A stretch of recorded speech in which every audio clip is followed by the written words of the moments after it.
بسم اللہ الرحمن الرحیم۔ السلام علیکم۔ کروڑوں درود و سلام سرکار دو عالم صلی اللہ علیہ وآلہ وسلم اور ان کی آل پاک پہ۔ میں ہوں کیسر انجم، آئی پی پی نیوز کے پروگرام دستک کے ساتھ۔ جیسا کہ آپ جانتے ہیں کہ دستک پروگرام میں ہماری بھرپور کوشش ہوتی ہے کہ ہم معاشرتی مسائل کو ایوان بالا تک پہنچائیں۔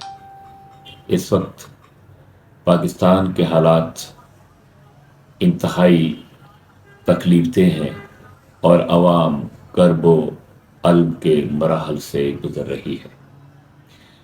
جیسا کہ آپ کے یہ بھی علم ہے کہ گزشتہ کافی عرصے سے بانی P T I Imran Khan کے خلاف بہت سے مقدمات درج ہوئے اور ان کے کیسز مختلف عدالتوں میں زیر سماعت ہیں۔ ایک اہم کیس جس کو سائفر کیس کے نام سے یاد کیا جاتا ہے، اس حوالے سے کافی دنوں سے ایک عدالت میں یہ کیس زیر سماعت تھا اور آج صبح اس کا فیصلہ کر دیا گیا۔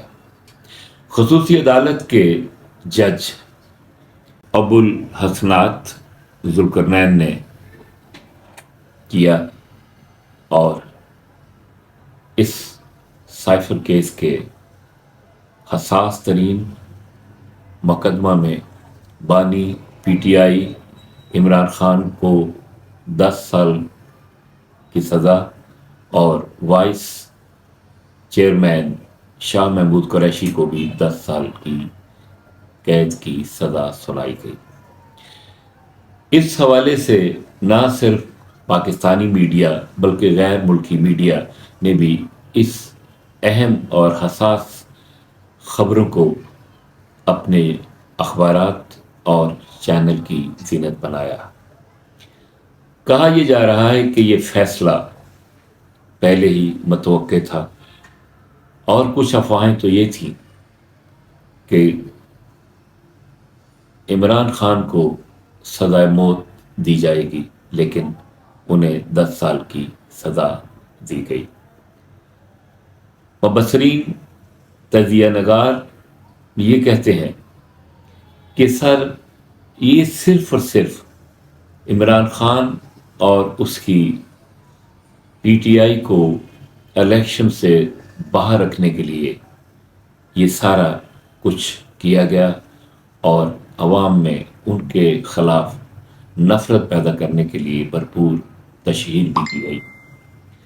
اب سوال یہ پیدا ہوتا ہے کہ کیا وہ نواز شریف جس پہ کرپشن کے بہت سے الزامات تھے، وہ پاکستان کیسے آئے؟ بیماری کے نام پہ یہاں سے گئے اور پھر جب واپس آئے تو ظاہری بات ہے عالمی مبصر یہ کہتے ہیں کہ ایک ڈیل کی وجہ سے آئے، اور ان کے سارے کیسز اس وقت تو سرد خانے میں ہیں۔ اب جب الیکشن ہوگا تو کیا نون لیگ یا دوسری جماعتیں کامیابی حاصل کر سکیں گی؟